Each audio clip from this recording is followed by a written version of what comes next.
जय श्री राम दोस्तों। आज मैं आपको बता रही हूँ कि महर्षि वाल्मीकि जी ने रामायण कैसे लिखी। महर्षि वाल्मीकि जी ने रामायण इस प्रकार लिखी। वाल्मीकि की प्राचीन वैदिक काल के महान ऋषियों की श्रेणी में प्रमुख स्थान प्राप्त है। पुराणों के अनुसार इन्होंने कठोर तपस्या कर महर्षि का पद प्राप्त किया था।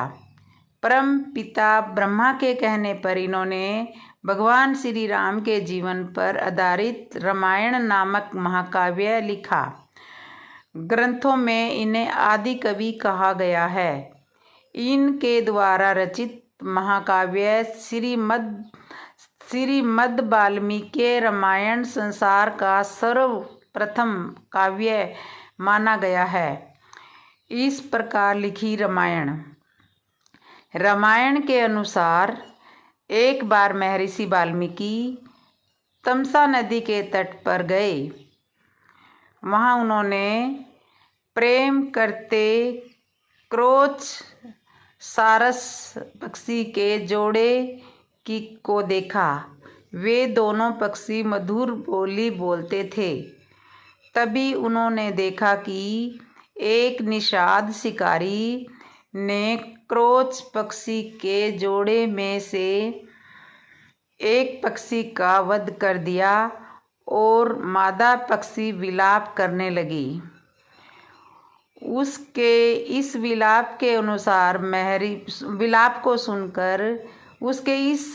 को सुनकर महर्षि की करुणा जाग उठी और अनायास ही उनके मुख से ये शब्द निकले, मां निषाद अतिठा तमसगम साक्षाते सभा अतः क्रोच मिथुन देखस्य कर्म्यो हितम। अर्थात निषाद तुम्हें कभी भी शांति नहीं मिले, क्योंकि तुम्हें इस क्रोच के जोड़े में से एक की जो कि काम से मोहित हो रहा था, बिना किसी अपराध के हत्या कर डाली। तब महर्षि वाल्मीकि ने सोचा कि अचानक ही उनके मुख से ये श्लोक की रचना हो गई। अब महर्षि वाल्मीकि अपने आश्रम पहुँचे, तब भी उनका ध्यान इस श्लोक की ओर हो रहा था।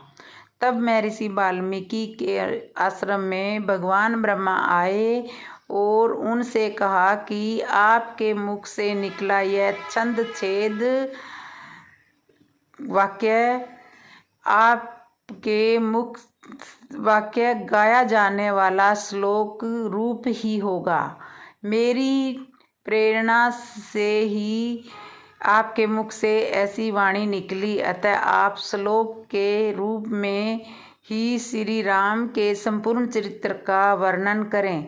इस प्रकार ब्रह्मा के कहने पर महर्षि वाल्मीकि ने रामायण महाकाव्य की रचना की।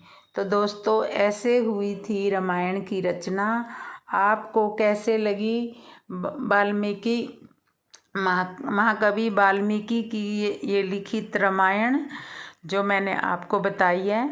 तो जो भी मेरी ये कहानी सुनकर जो अच्छी लगी हो तो कमेंट में ज़रूर लिखना। जिसने भी मेरे चैनल को सब्सक्राइब नहीं किया, सब्सक्राइब करना, लाइक करना, कमेंट करना और बेल आइकन बटन तो ज़रूर दबा देना। और कमेंट में जय श्री राम ज़रूर लिखना।